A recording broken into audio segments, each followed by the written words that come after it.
Alhamdulillah nahmaduhu wa nasta'inuhu wa nastaghfiruh wa na'udzu billahi min syururi anfusina wa min sayyiati a'malina. May yahdihillahu fala mudilla lahu wa may yudlil fala hadiyalah. Asyhadu an la ilaha illallah wahdahu la syarikalah wa asyhadu anna Muhammadan abduhu wa rasuluh la nabiyya ba'dah. Allahumma salli wa sallim ala nabiyyina Muhammad wa ala alihi wa sahbihi ajma'in, amma ba'd. Hadirin dan hadirat rahimakumullah, assalamualaikum warahmatullahi wabarakatuh. Alhamdulillah, kita bersyukur kehadirat Allah Azza wa Jalla. Berkat taufiknya kita dapat meneruskan lagi majlis ilmu kita dengan Al-Asma'ul Husna, dan sesi kedua nanti seperti biasa dengan tafsir Al-Quranul Karim. Kepada jemaah kita yang di luar yang ikut Ustream, minta maaf karena tidak sempat untuk dikirim dalam Facebook untuk dijadikan bahan nota. InsyaAllah malam ini. Hadirin dan hadirat rahimakumullah, kita telah katakan bahawa ilmu tentang Al-Asma'ul Husna adalah ilmu yang sangat penting. Sangat penting. Sebab boleh tak dikatakan ilmu tentang Al-Asma'ul Husna ilmu untuk mengenal Allah, pencipta hakiki.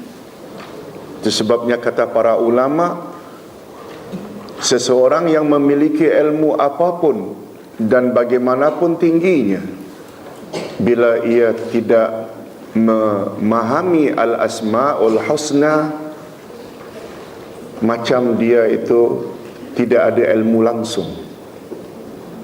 Sampai begitu makna yang tidak meletakkan kedudukan Al-Asma'ul Husna.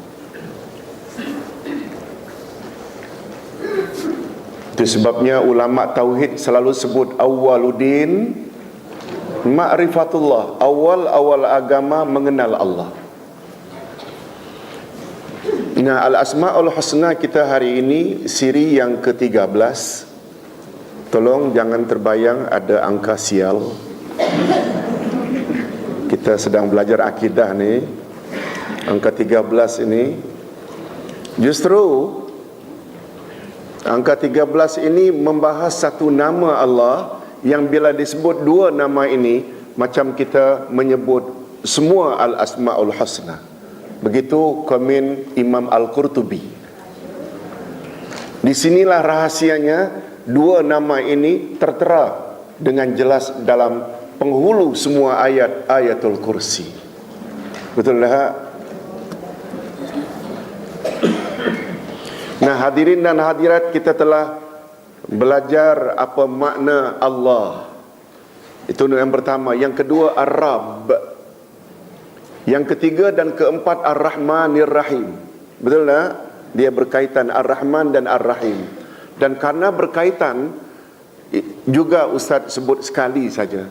Sebab dalam Quran selalu sangat dua nama Allah ini disebut bergandengan, Al-Hayyu, Al-Qayyum. Nah, hadirin dan hadirat rahimakumullah, betulkah dua nama ini ada dalam Quran? Jawabnya sungguh banyak. Antara lain, tolong ikuti. A'udzubillahi minasyaitonirrajim.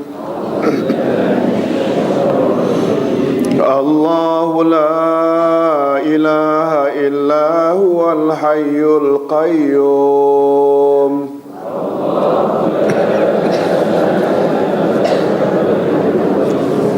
La ta'khudhuhu sinatun wa la naum.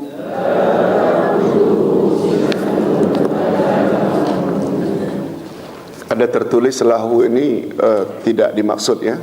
Cuma kadang-kadang begitu kita tersilap, copy paste, kadang-kadang dia masuk. Terjemahan ayat.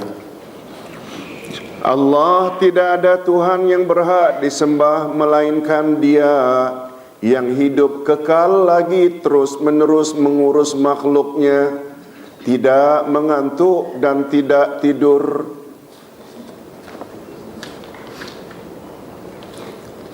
Ayat berikutnya surat Taha 111. Wa anatil wujulil hayyil qayyum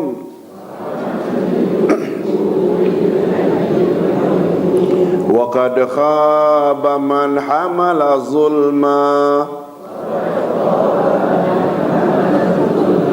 Dan tunduklah semua muka dengan berendah diri kepada Tuhan yang hidup kekal lagi senantiasa mengurus makhluknya, dan sesungguhnya telah merugilah orang-orang yang melakukan kezaliman.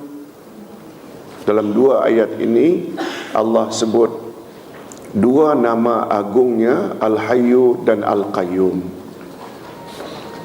Nah, sekarang kita membahas dulu bab Al-Hayyu. Apa makna Al-Hayyu? Syekh Abdul Rahman As-Sa'di, seorang ulama tafsir terkenal, dalam tafsirnya atau di dalam kitab Al-Asma'ul Husna, Syarah Al-Asma'ul Husna, berkata, nama Allah Al-Hayyu yang artinya maha hidup, maksudnya Allah mempunyai kehidupan yang sempurna. Di dalam nama Al-Hayyu tercakup semua sifat zatiyah, seperti al-ilmu, tolong ikuti, al-izzatu, al-qudratu, al-iradatu, al-azamah, al-kibriya.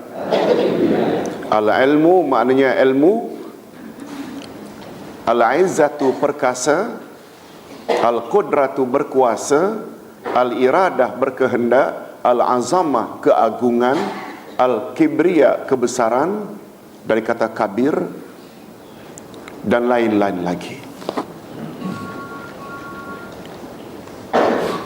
Hadirin dan hadirat, sebagaimana kita sama-sama maklum, sifat Allah pada garis besarnya dua, isbat dan nafi.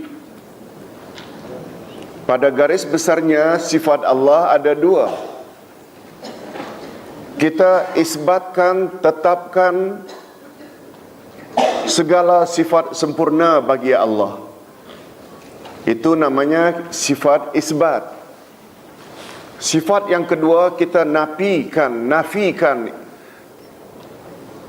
daripada Allah segala sifat kekurangan. Itu namanya sifat nafi. Cuma kita dah belajar dalam akidah, yang isbat ini dipanggil subutiyah, yang nafi ini dipanggil salbiyah. Tolong ulangi, subutiyah, salbiyah. Di antara dua sifat ini yang terbanyak dalam Al-Quran disebut oleh Allah subutiyah atau salbiyah. Subutiyah yang terbanyak, karena sifat subutiyah menyatakan sifat-sifat kesempurnaan belaka. Dan kita ada belajar dulu, sifat salbiyah walaupun menafikan daripada Allah sifat kekurangan, Allah tidak mati, Allah tidak lemah, Allah tidak ngantuk, Allah tidak tidur. Tapi kita kena ingat, sifat salbiyah bukan sifat kesempurnaan bagi Allah. Masih ingat? Kecuali jika kita sabitkan apa yang dinafi. Allah tidak mati. Allah tidak mati bukan sifat sempurna bagi Allah. Tetapi sifat sempurna yang ada di dalam tidak mati, kita sabitkan lawan mati. Allah maha hidup. Maknanya tersirat di dalam tidak mati sifat maha hidup. Maha hidup itu yang sifat sempurna, yang dipanggil dengan sifat subutiyah. Nah, karena sifat subutiyah ini menyebut tentang sifat kesempurnaan, sifat inilah yang terbanyak dalam Al-Quran, Nah, subutiyah pula terbagi dua. Ada namanya subutiyah zatiyah, ada namanya subutiyah fi'liyah.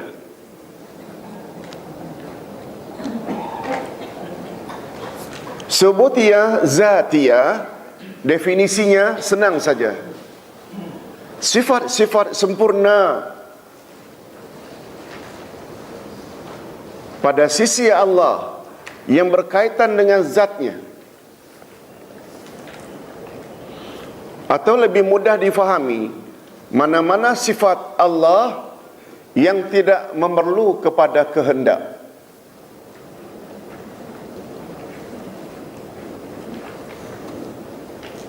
Al-ilmu, apa makna ilmu? Mengetahui. Allah senantiasa mengetahui, itu maksudnya. Bukan maknanya seketika dia ada ilmu, seketika dia jahil. Tak timbul. Senantiasa. Sifat mendengar, Allah senantiasa mendengar.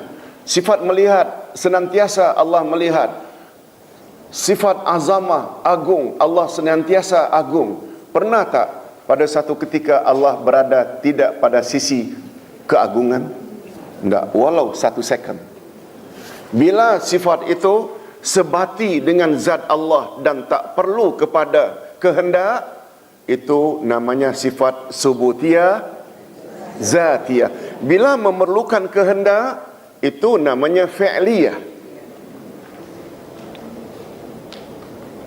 Sebagai contoh umpamanya, Allah ada tak sifat reda? Allah ada tak sifat murka? Betul tak? Allah reda pada siapa yang Allah kehendaki. Allah benci pada siapa yang Allah kehendaki. Ada kaitan dengan kehendak tak? Nah, bila ada kaitan dengan kehendak, namanya subutiyah fi'liyah. Nah, dalam hal ini, bila kita sebut Al-Hayyu, seolah-olah tercakup di dalamnya sifat subutiyah zatiyah. Bila disebut Al-Qayyum, seolah-olah kita sebut semua sifat fi'liyah. Ini yang Imam Al-Qurtubi kata, bila awak panggil Allah dalam doa Ya Hayyu Ya Qayyum, seolah-olah kita telah menyeru Allah dengan semua nama-namanya, sama ada zatiyah atau fi'liyah. Nampak tak agungnya dua nama ini? Yes. Okey, kita bahas dulu tentang Al-Hayyu. Setelah kita tahu makna Al-Hayyu, di dalamnya, Ustaz nak jelaskan sedikit. Mengapa Ustaz di dalam sifat Al-Hayyu, sifat zatiyah otomatik tersebut? Segala-gala sifat zatiyah tidak boleh wujud pada zat yang tidak hidup. Ustaz boleh melihat, Ustaz boleh mendengar, Ustaz masih ada ilmu, Ustaz bercakap, ada kaitan tak karena Ustaz masih hidup?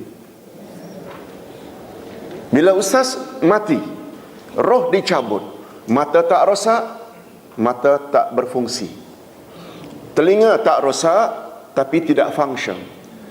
Lidah, gigi, bibir, mulut tidak rosak, tak boleh berkata-kata. Mengapa? Karena ketiadaan kehidupan. Boleh faham tak?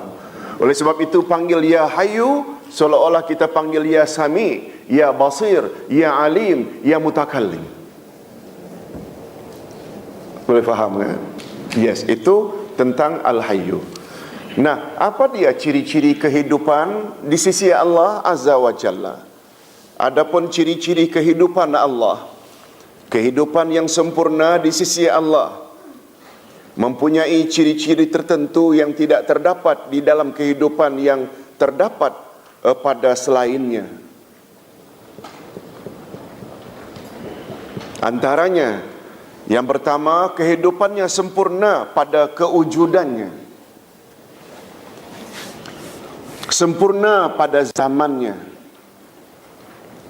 Dia Allah Subhanahu wa taala Maha hidup yang tiada batasan pada permulaannya dan tiada batasan pada akhirnya. Ini ciri-ciri hidup di sisi Allah. Kita hidup juga, betul tak? Hidup kita bermula dari tiada dan hidup kita sebentar lagi akan binasa. Tapi hidup Allah tak bermula dari tiada dan hidup Allah senantiasa tidak berakhir dengan binasa. Yang kedua, kehidupannya Allah tidak diawali dengan ketiadaan dan tidak pula berakhir dengan kebinasaan, malahan kehidupannya bersifat kekal abadi selama-lamanya. Minta maaf, nota kali ini ada sedikit kesalahan type sebab baru selesai isyak semalam, langsung di photostat, tak sempat dirujuk balik. Mudah-mudahan dapat difahami. Hadirin dan hadirat rahimakumullah. Ciri-ciri hidup di sisi Allah yang ketiga, kehidupannya sangat-sangat sempurna, sehingga tidak pernah sekalipun ditimpa rasa mengantuk dan tidak tidur.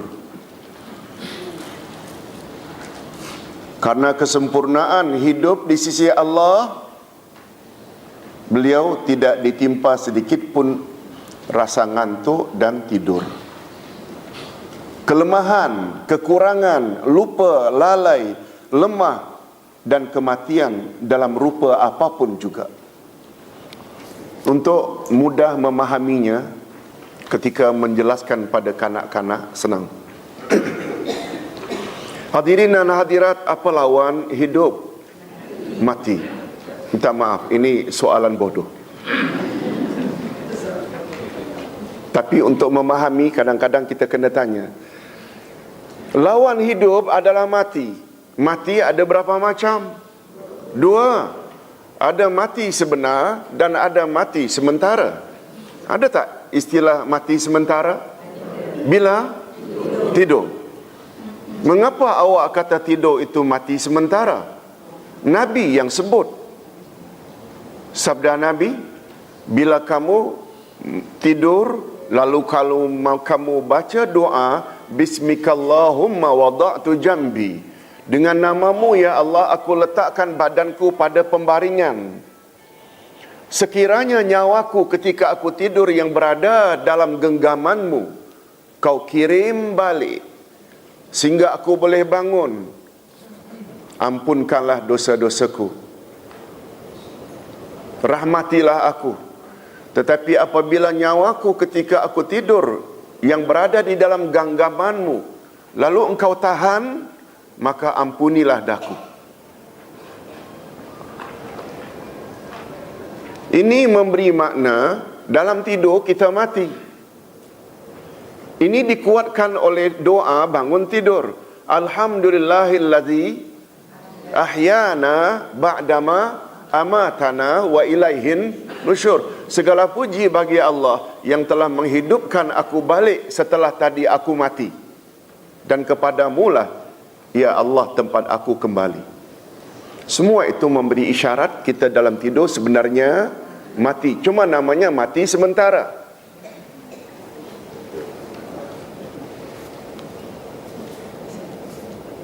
Itu sebabnya Nabi Muhammad sallallahu alaihi wasallam pernah mengingatkan dalam hadis sahih, bila kamu tidur, datang syaitan mengikat 3 simpulan di belakang kepalamu.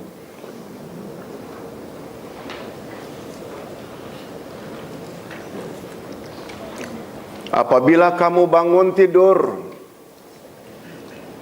kamu ucap Alhamdulillahillazi ahyana ba'dama amatana wa ilaihin nusyur, automatically satu simpulan terbuka.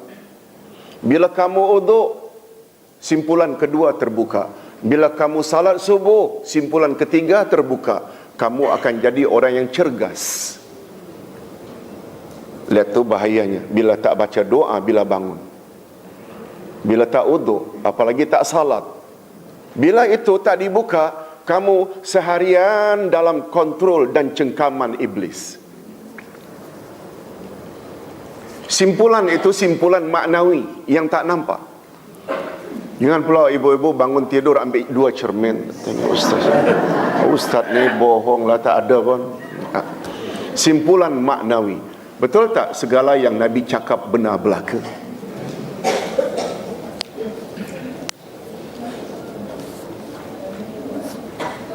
Hadirin dan hadirat rahimakumullah. Itu mati sementara. Mati sebenar, nyawa dicabut. Inna lillahi wa inna ilaihi raji'un. Nah, Allah hendak jelaskan tentang dirinya Al-Hayyu itu. Jangankan mati sebenar, mati sementara pun tidak, wala naum. Jangankan mati sementara, mukaddimah mati sementara, ngantuk-ngantuk pun tidak. Nampak tak betapa kehidupan yang ada di sisi Allah? Kita boleh ngantuk, boleh tak? Sebab kita bukan Tuhan. Oleh sebab itu, cuma ada syaratnya, jangan ngantuk dalam kelas.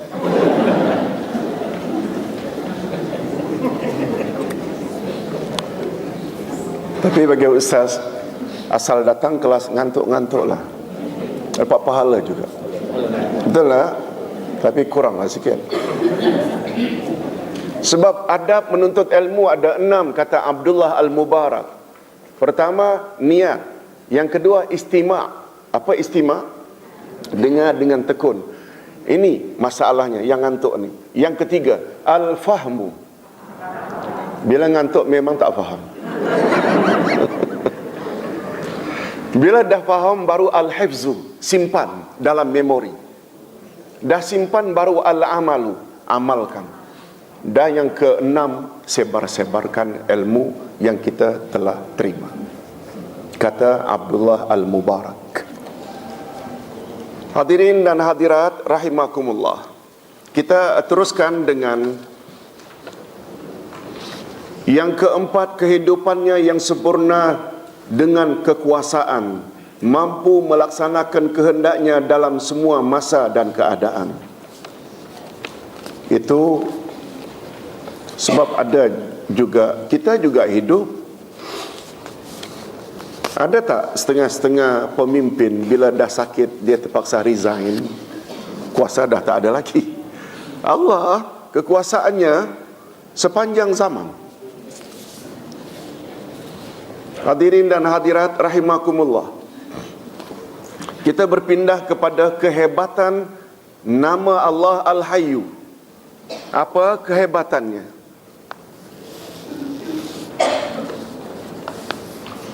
Nama Al-Hayyu, Maha Hidup, terdapat di dalamnya sifat Al-Hayat. Dulu kita dah belajar di dalam peringkat awal, kalau tidak salah, siri yang ke-5. Apa dia? Kaedah menyebut di dalam setiap nama Allah ada sifat Allah. Automatically.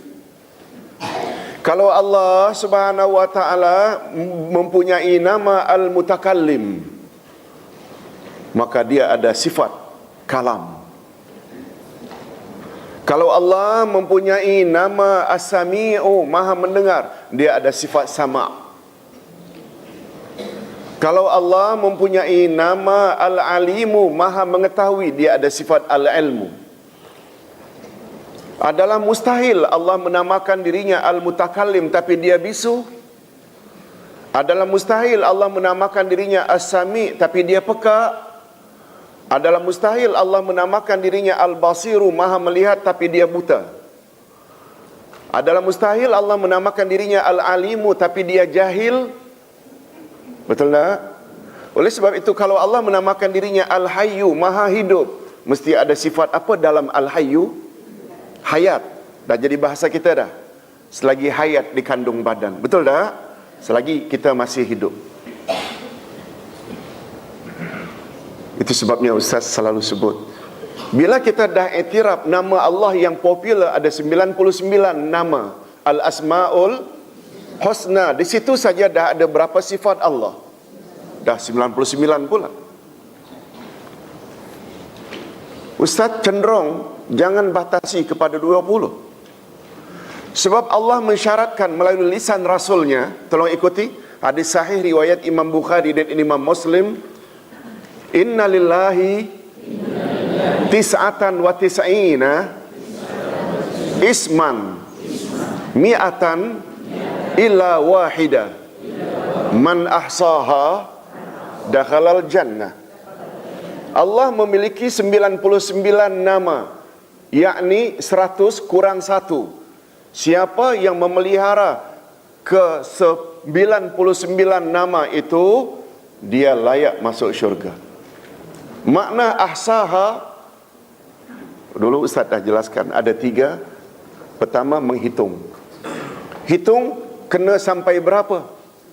99, bukan 20. Sebab itu syarat nak.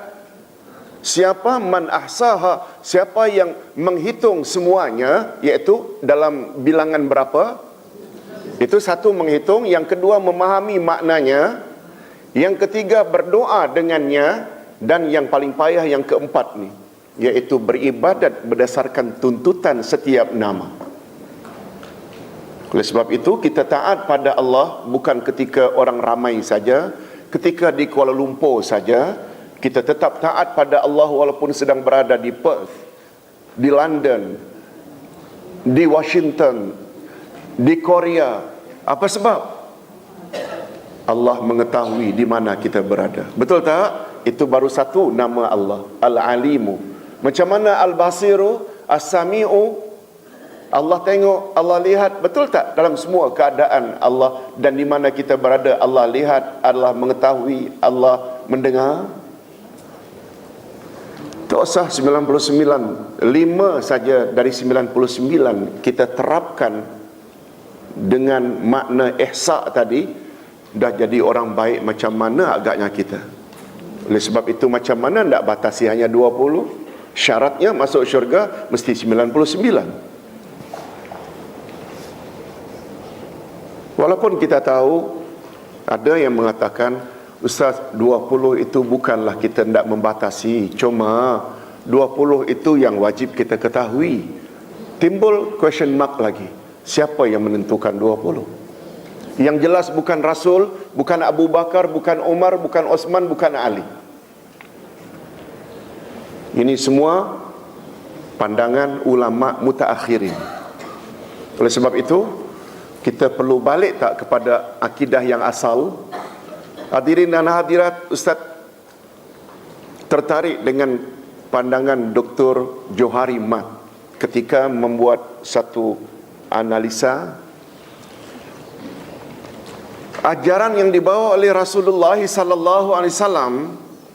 Tak ubahnya bagaikan air yang muncul daripada hulu. Tabiat air mengalir. Tentu, betul tak, ke tempat yang lebih rendah?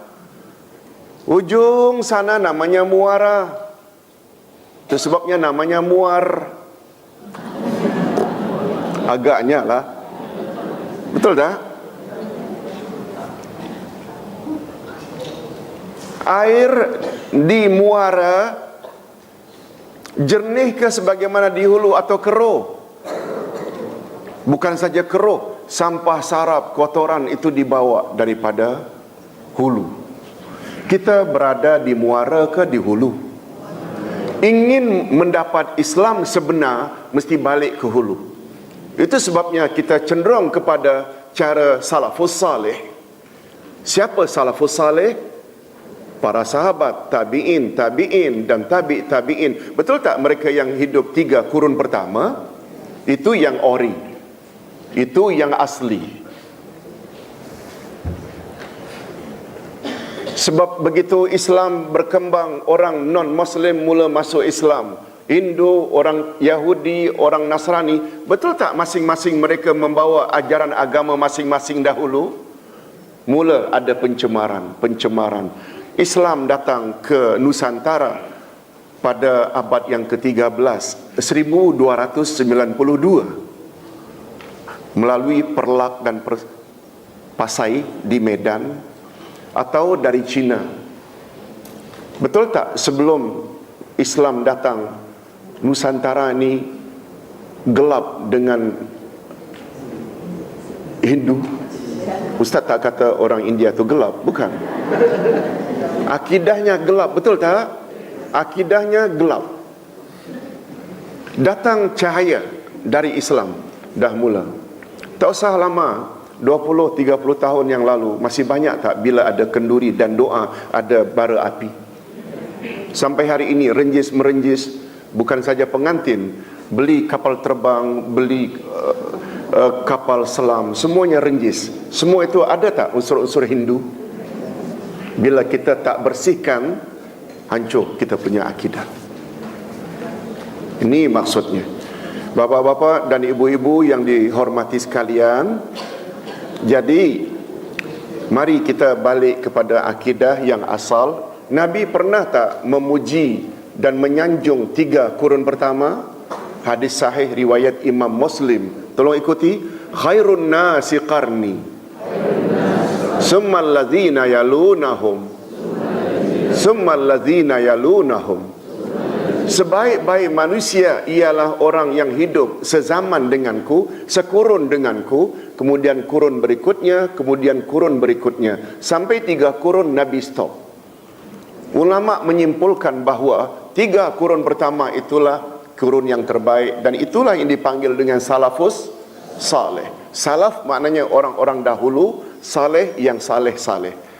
Termasuk tak kalau kita urutkan Abu Bakar, Umar, Osman, Ali, itu orang pertama setelah Nabi yang kita patut ikut. Hadirin dan hadirat rahimakumullah. Okey, kehebatan Al-Hayyu. Nama Al-Hayyu, Maha Hidup, terdapat di dalamnya sifat Al-Hayat, hidup. Di dalam nama Al-Hayyu ini terhimpun di dalamnya segala sifat Allah yang subutiyah. Subutiyah apa tadi? Zatiyah, iaitu segala sifat kesempurnaan bagi Allah yang sama sekali tidak terpisah dengan zatnya dan tidak memerlukan kepada kehendak, seperti as-sam'u mendengar, al-basaru melihat, al-ilmu mengetahui atau pengetahuan, al-kalamu berkata-kata, dan seluruh sifat sempurna lainnya. Itu baru Al-Hayyu. Berikut nama Allah yang ke-6 adalah Al-Qayyum.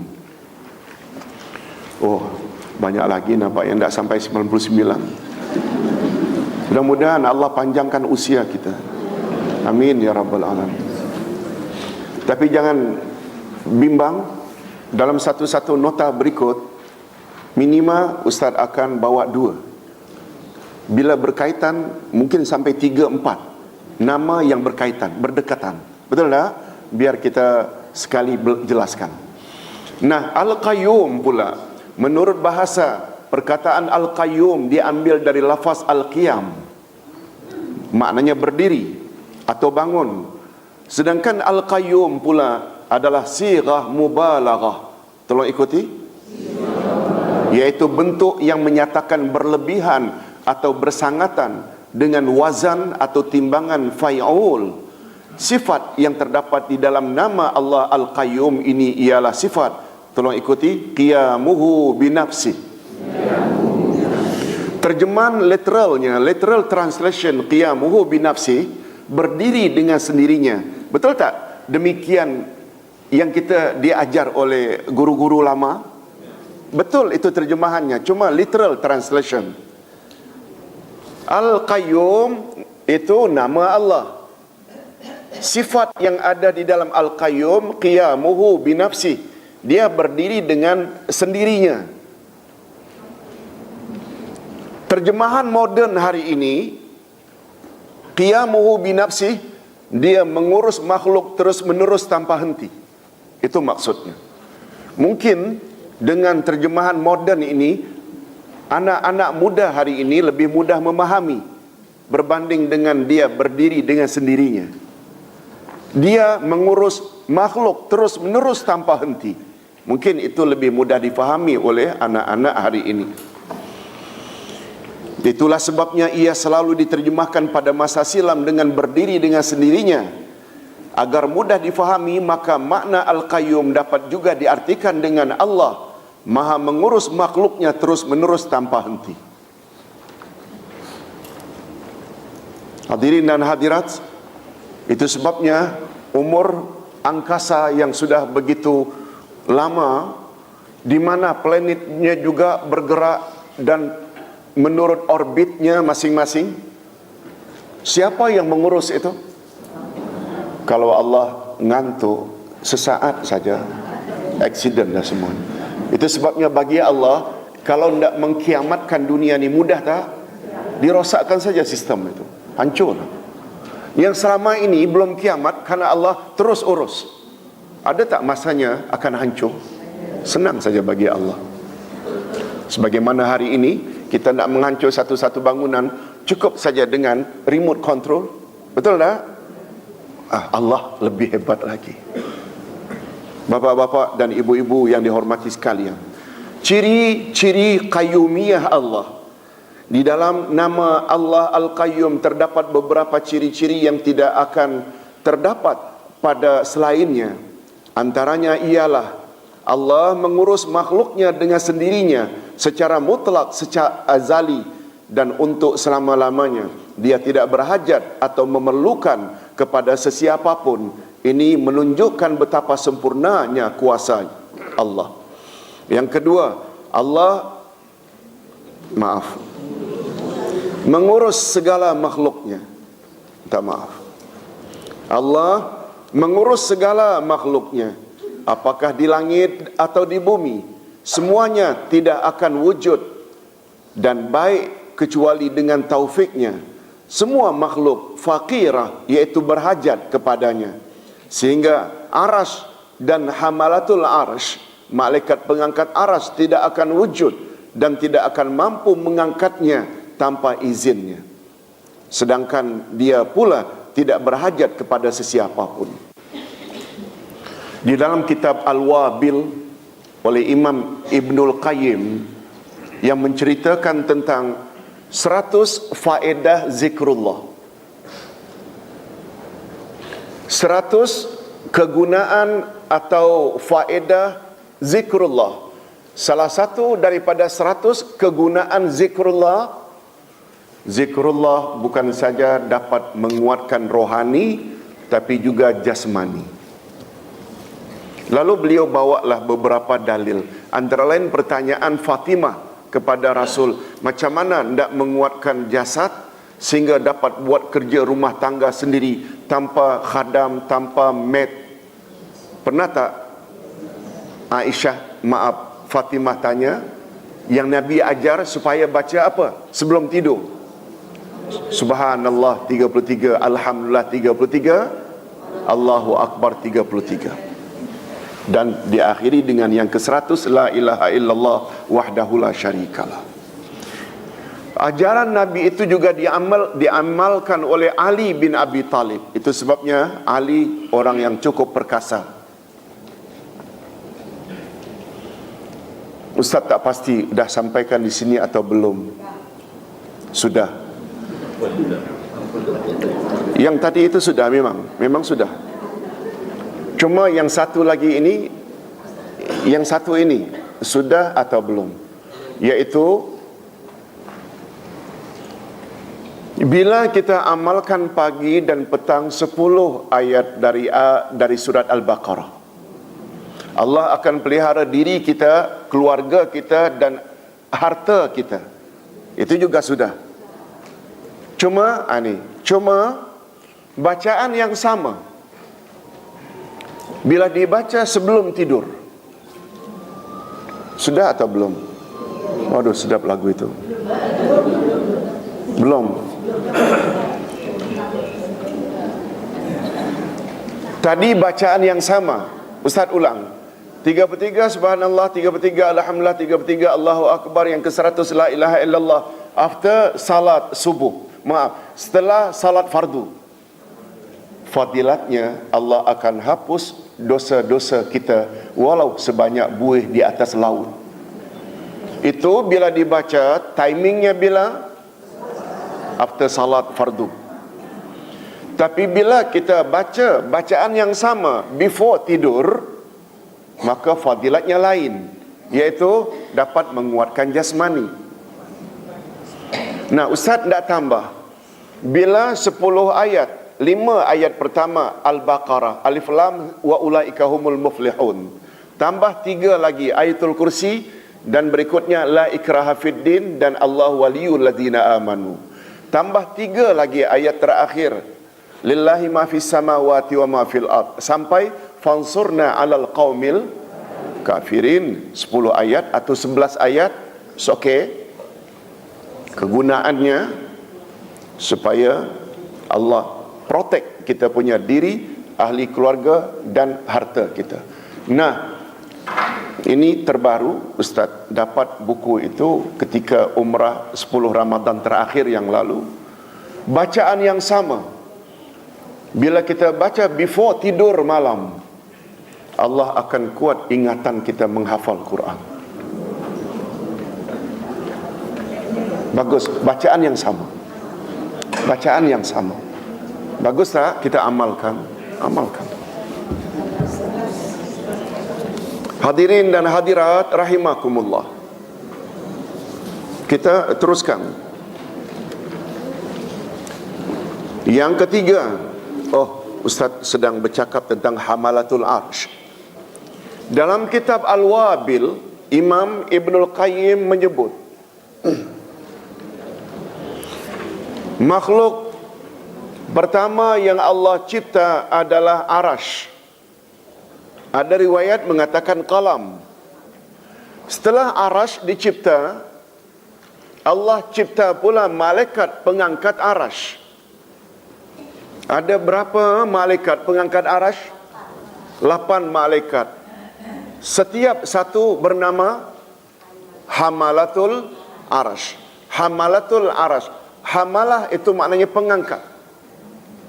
Itu sebabnya bila kita pergi umrah atau haji, pergi ke pasar, ada suara yang menyebut hamalah, hamalah. Kami tukang angkat. Dia akan bawa satu bakul di atas kepalanya. Siapa beli sayur, daging, tak bawa sendiri ke hotel, panggil hamalah ini. Itu maknanya yang orang tukang angkat. Bayarlah 5 rial ke 10 rial ke upah mereka. Hamalatul Arsh maknanya malaikat pengangkat Arsh. Setelah dicipta, apa kata Allah kepada malaikat Hamalatul Arsh? Angkat olehmu arasku. Malaikat Hamalatul Arsh, walaupun malaikat Hamalatul Arsh digambarkan oleh Nabi di dalam hadisnya, masih ingat? Antara anak telinganya dengan ujung bahunya 700 tahun perjalanan. Macam mana besarnya? Bayangkan. Dari telinganya ke ujung bahunya 700 tahun perjalanan. Kalau ada bahu orang hari ini dari KJPA hingga Seremban, Seremban kan kalau jalan kaki pun boleh ditempuh dalam 3 hari. Betul tak? Okeylah 3 hari. 3 hari. Ini 700 tahun perjalanan baru sampai ke hujung sana. Setiap satu 8 yang akan angkat. Nampak tak betapa keagungan dan kebesaran yang ada di atasnya?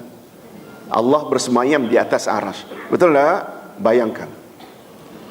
Malaikat Hamalatul Arash jawab, Ya Rab, macam mana kami tidak angkat Arash yang di atasnya terdapat kebesaran dan keagunganmu? Lalu Allah jawab, untuk itu engkau atau kamu aku cipta. Kami tidak mampu ya Allah untuk mengangkat Arashmu. Allah jawab, baca la haula wala quwata illa billah. Lihat, itu zikrullah. Dengan membaca la haula wala quwata illa billah, malaikat Hamalatul Arash dapat angkat Arash Allah. Ini digunakan oleh Imam Ibnul Qayyim bahawa zikir-zikir bukan saja dapat menguatkan rohani tapi juga jasmani. Malah Nabi sebut tentang la haula wala quwata illa billah yang dipanggil dengan istilah apa? Hauqalah. Tolong ulang. Hauqalah. Itu istilah untuk la haula wala quwata illa billah. Sebagaimana basmalah untuk bismillahirrahmanirrahim. isti'azah untuk a'udzubillah minasyaitanirrajim, takbir untuk Allahu Akbar, tasbih untuk subhanallah, tahmid untuk alhamdulillah, tahlil la ilaha illallah, la haula wala quwata illa billah dipanggil dengan hauqalah. Kata Nabi, hauqalah dapat menyembuhkan, lihat, dapat menyembuhkan 100 macam penyakit. Dan penyakit yang paling ringan dapat dirawat oleh hauqalah ialah penyakit sedih, gundah, resah, gelisah. Oleh sebab itu, bila murung, banyak-banyak baca la haula wala quwata illa billah. Tidak ada daya, tidak ada kekuatan kecuali dengan izin dan restu Allah. Banyak-banyak baca, insya-Allah ringan masalah kita hadapi. Hadirin dan hadirat rahimakumullah. Yang ketiga, jadi malaikat-malaikat hamalatul arasy tadi barulah dapat mengangkat arasy Allah dengan terlebih dahulu diajar oleh Allah baca apa tadi? La haula wala quwata illa billah. Yang keempat, semua menjurus. Yang ketiga, Ustaz tak,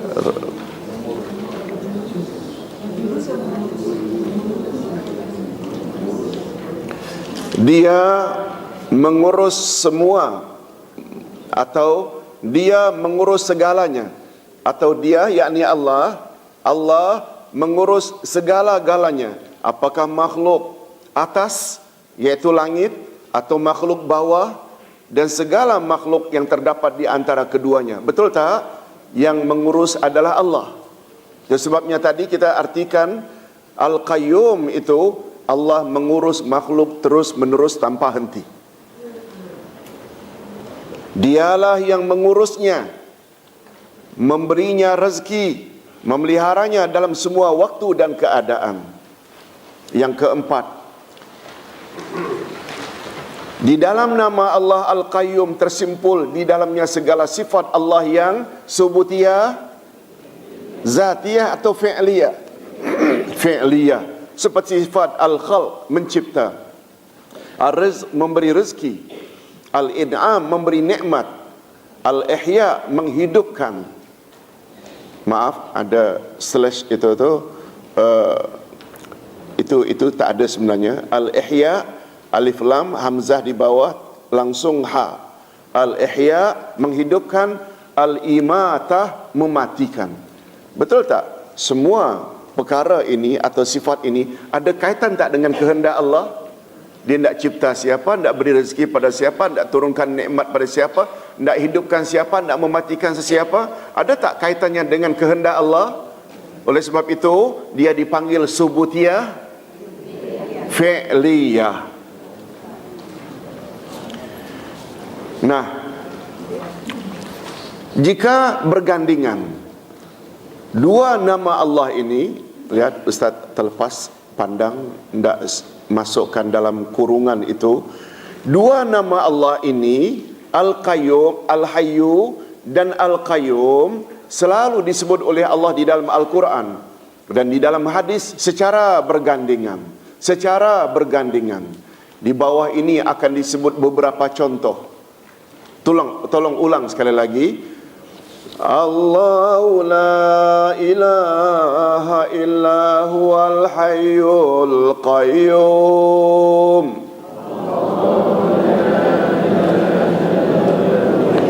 La ta'khuzuhu sinatun wa la naum.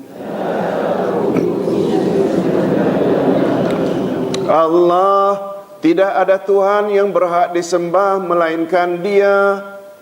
Dia, tolong letakkan di itu huruf besar. Yang hidup kekal lagi terus menerus mengurus makhluknya, tidak mengantuk dan tidak tidur. Ayat inilah yang dipanggil dengan ayatul kursi.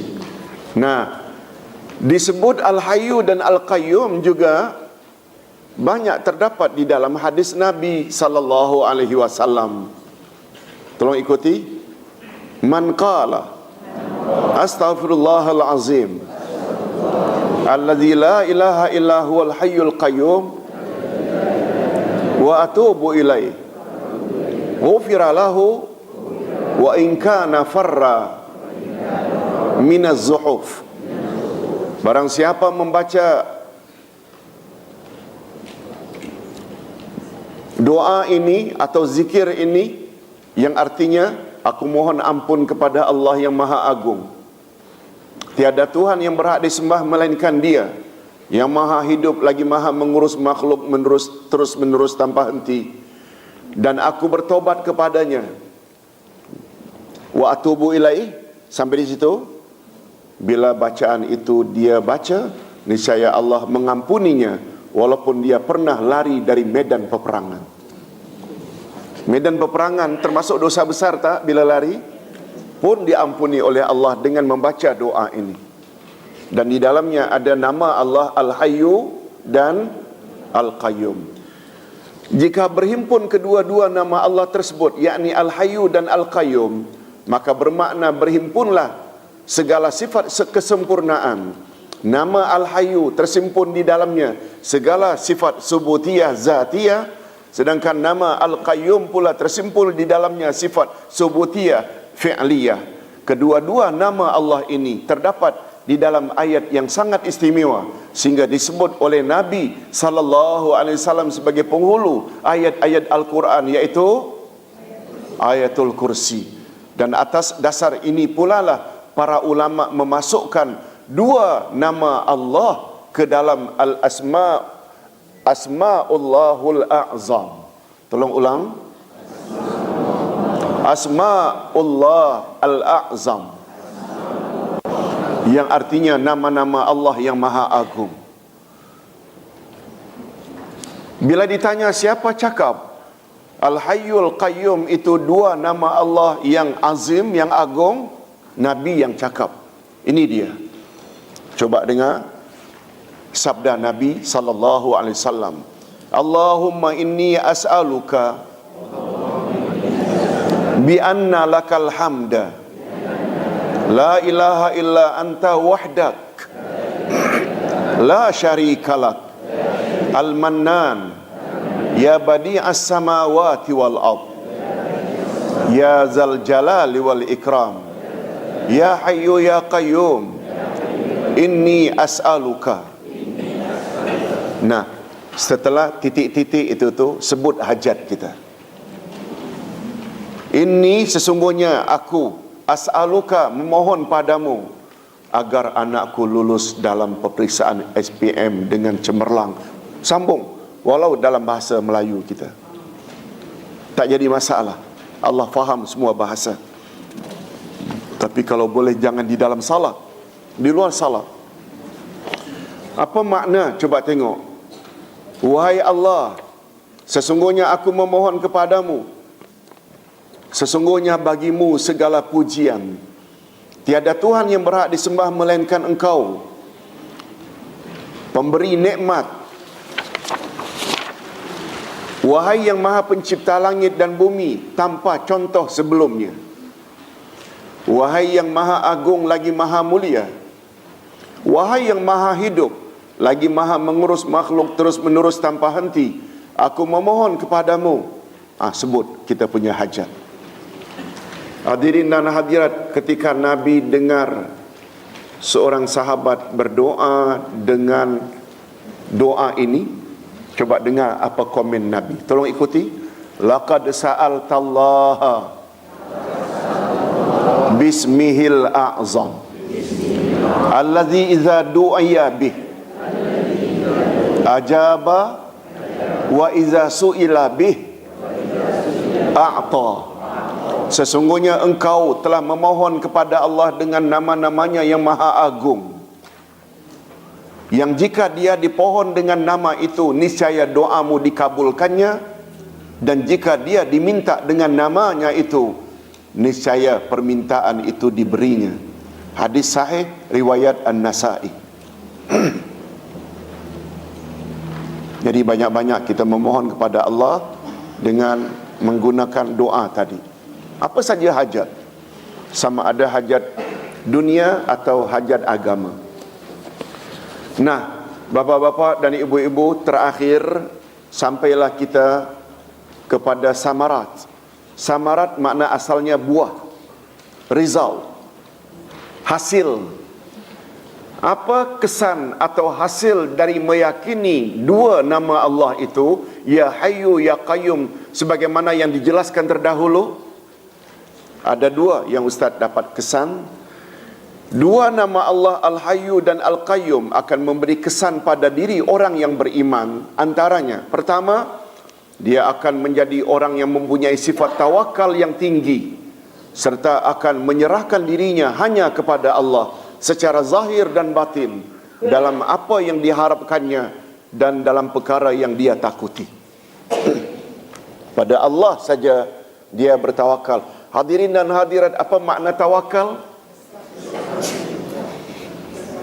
Berserah diri. Okey, itu terjemahan yang terlalu bebas. Begini, Ustaz bersandar. Ini tawakal. Tawakal maknanya iktimad. Iktimad maknanya bersandar. Itu sebabnya bersandar boleh, berpegang boleh. Itu sebabnya ada tak istilah, oh, apa yang Ustaz tulis ini Ustaz ambil dari kitab-kitab yang memang sudah mu'tamad. Ada istilah tak mu'tamad? Jadi bahasa kita dah. Mu'tamad asalnya i'timad. Berasal dari kitab-kitab yang memang mu'tamad. Mu'tamad maknanya, betul tak, jadi sandaran para ulama. Bila disebut kitab itu mu'tamad, betul tak boleh dijadikan pegangan? Boleh tak? Jadi, makna asal tawakal adalah iktimad. Iktimad maknanya bersandar atau berpegang. Bila kita berpegang kepada sesuatu, dan sesuatu itu kuat dan kokoh, boleh tak memberi kesan kepada hati kita jadi confident dan tenteram?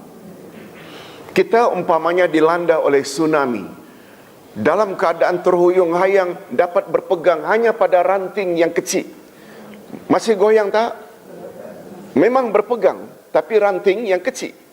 Tapi bila kita dapat berpegang dan berpaut pada batu yang besar atau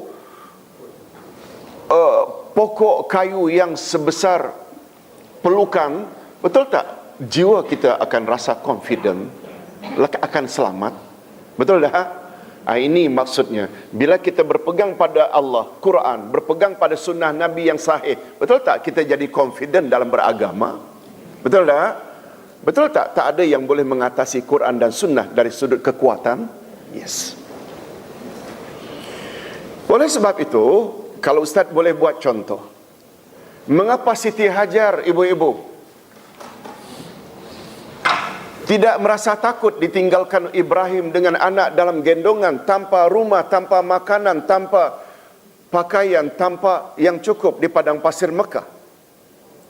Tinggi tak tawakalnya? Karena dia tahu Allah akan jaga dia. Betul tak? Dari situlah bermulanya kota Mekah Al-Mukarramah. Tu dia contohi. Bagi kita laki-laki pula, tinggi tak tawakalnya Ibrahim? Meninggalkan isteri dan satu-satunya anak ketika itu dalam gendongan. Macam mana?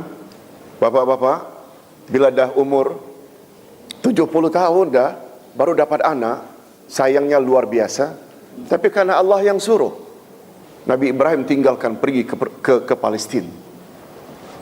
Itu menunjukkan mereka semua faham sangat tak dengan makna Al-Hayyu dan Al-Qayyum. Orang bila faham dengan ini tak adalah rasanya dia akan takut dalam hidup ini, dalam menyampaikan kebenaran. Betul tak? Dalam berpegang di atas kebenaran. Itu maksudnya.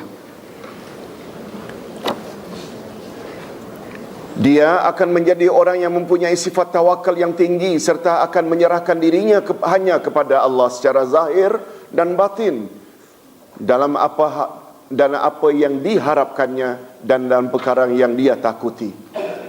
Allah berfirman dalam hal ini, tolong ikuti, wa tawakkal 'alal hayyil ladzi la yamut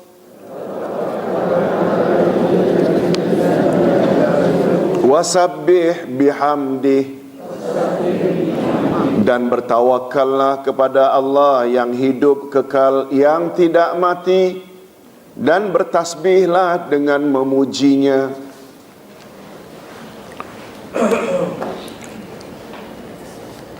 Untuk memahami makna tawakal lebih dalam lagi, kalau tadi Ustaz kata tawakal itu iktimad, bersandar. Bila kuat tempat kita bersandar, membuat kita menjadi confident dan yakin.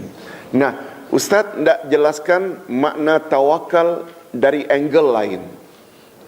Ustaz dah sebut dah. Coba nak mengulangi sebab ada kaitannya. Mengapa orang yang bertawakal pada Allah menjadi confident, menjadi yakin? Sebab tawakal berasal dari perkataan wakil.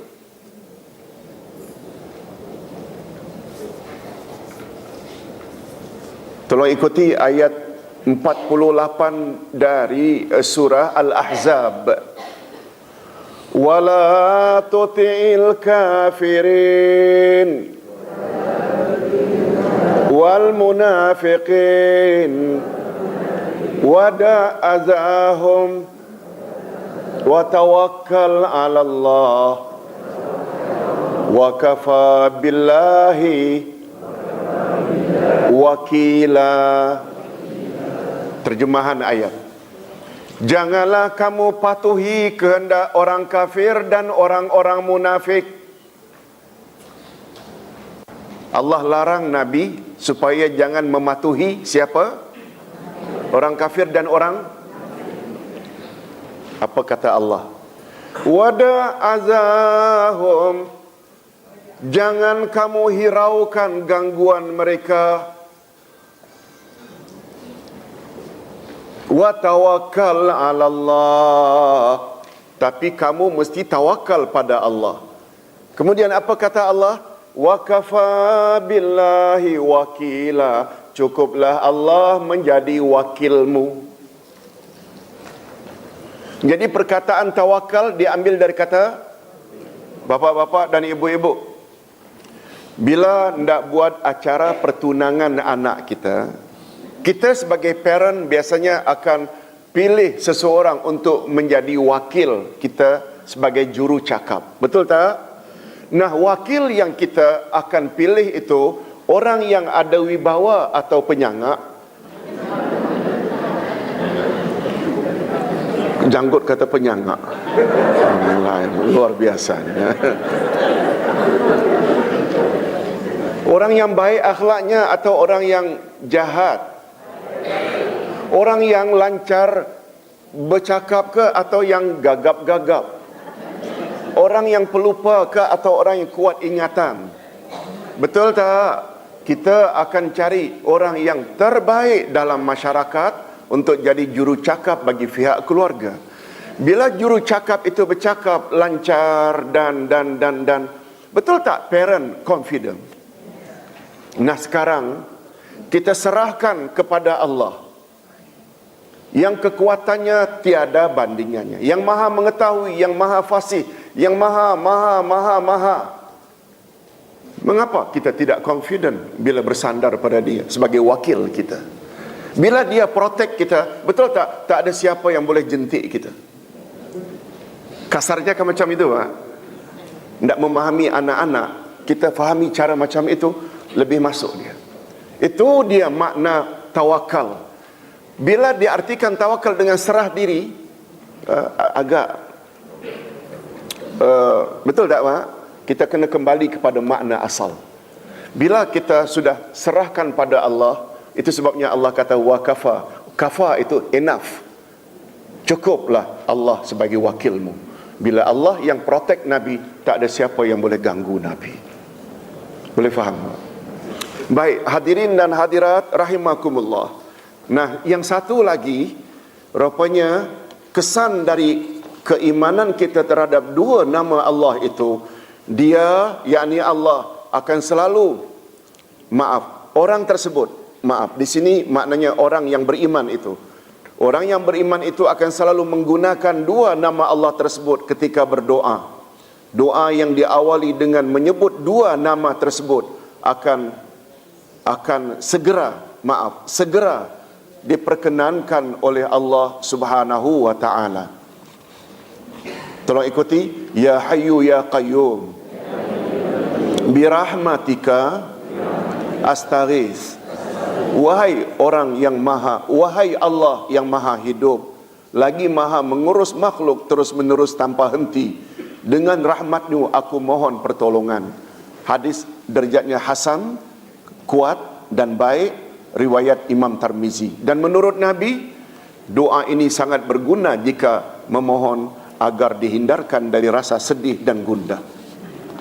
Seorang pernah mengadu pada Nabi, saya sedih sungguh ya Rasulullah. Kata Nabi, banyak-banyak baca doa ini. Tolong ulangi sekali lagi, ya hayyu ya qayyum birahmatika astaghits. Hadirin dan hadirat rahimakumullah. Ustaz kira cukup sampai di sini dulu. Mudah-mudahan ada jugalah manfaatnya.